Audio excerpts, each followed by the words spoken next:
Bienvenue à tous dans ce nouvel épisode de votre podcast Le Pharmapreneur, le podcast dédié à l'entrepreneuriat en pharmacie.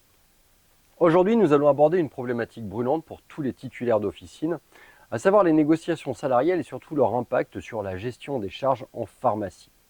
Nous explorerons ensemble les défis auxquels les pharmaciens sont confrontés, les éléments clés des négociations actuelles et bien sûr, je vous donnerai des conseils pratiques pour optimiser la gestion des ressources humaines et financières dans votre officine.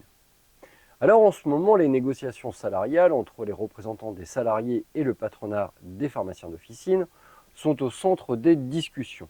Le syndicat des pharmaciens, la FSPF, est confronté à une demande d'augmentation des salaires de 4%, alors que la contre-proposition des titulaires est limitée à 1,2%.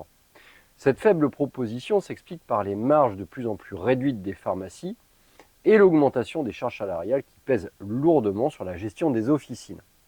Par exemple, dans la région centre, les charges de personnel ont augmenté de 6% au premier semestre 2024. Cette hausse est due non seulement à l'inflation, mais aussi à la pénurie de main-d'œuvre qualifiée, ce qui met les titulaires dans une position délicate. Alors, la gestion des charges de personnel représente un véritable défi pour les pharmacies, en particulier avec l'évolution de la réglementation du travail.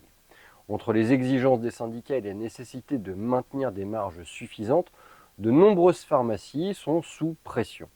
À travers des graphiques publiés dans la presse spécialisée, on observe une évolution significative des charges entre janvier et juin 2025. Alors comment, en tant que titulaire, peut-on efficacement gérer cette augmentation des coûts? Alors on va voir quelques stratégies. Déjà, on peut opter sur l'optimisation des plannings, en maximisant l'efficacité des heures travaillées tout en évitant le surcoût des heures supplémentaires. Ensuite, il faut investir dans la formation continue. En effet, une équipe qui est bien formée sera forcément plus efficace et elle pourra apporter des gains de productivité en réduisant ainsi indirectement les coûts. Enfin, on pourra aborder la partie de digitalisation des processus.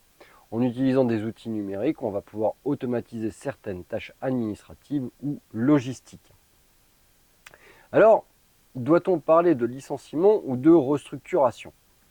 Lors des négociations actuelles, certains représentants des titulaires affirment que des mesures plus drastiques, telles que des licenciements ou la fermeture de certaines pharmacies, pourraient devenir inévitables si un accord ne parvient pas à être trouvé. Mais avant d'en arriver là, quels sont les leviers que vous, en tant que titulaire, vous pouvez mettre en place pour éviter des restructurations radicales? Alors tout d'abord, on peut réévaluer les contrats de travail. On peut passer des contrats en CDI à des CDD pour obtenir plus de flexibilité sans pour autant nuire à la stabilité de l'équipe.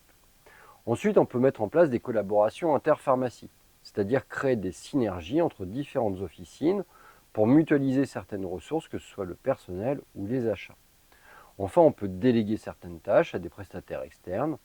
Le fait d'externaliser des tâches non essentielles peut parfois s'avérer moins coûteux qu'embaucher du personnel supplémentaire. Alors face à cette situation complexe, il est essentiel de penser à long terme et d'anticiper les futures négociations. La FSPF et les syndicats des salariés devraient se retrouver en octobre prochain pour une nouvelle phase de négociation. Et que peut-on faire d'ici là? Tout d'abord, diversifier ses sources de revenus. Si la pharmacie le permet, pensez à proposer des services complémentaires comme la vaccination, les bilans de médication ou la téléconsultation qui vont générer des revenus additionnels. Enfin, il faudra penser sûrement à renforcer le lien avec votre équipe, car une équipe motivée et soudée sera plus à même de traverser des périodes difficiles. La communication et la transparence sur la situation financière de l'officine sont essentielles. Alors les négociations salariales en pharmacie, elles mettent en lumière les difficultés croissantes des titulaires à équilibrer leurs finances tout en offrant des conditions de travail décentes à leurs employés. Cependant, avec des stratégies efficaces de gestion des ressources humaines et financières, il est possible d'atténuer l'impact de ces hausses de charges. Je vous encourage donc à réfléchir aux pistes qui ont été abordées sur cette vidéo et à les adapter à votre propre officine. Je vous remercie de m'avoir écouté. N'hésitez pas à partager vos expériences dans les commentaires ou à poser vos questions. Je vous dis à très bientôt pour un nouvel épisode du podcast Le Pharmapreneur.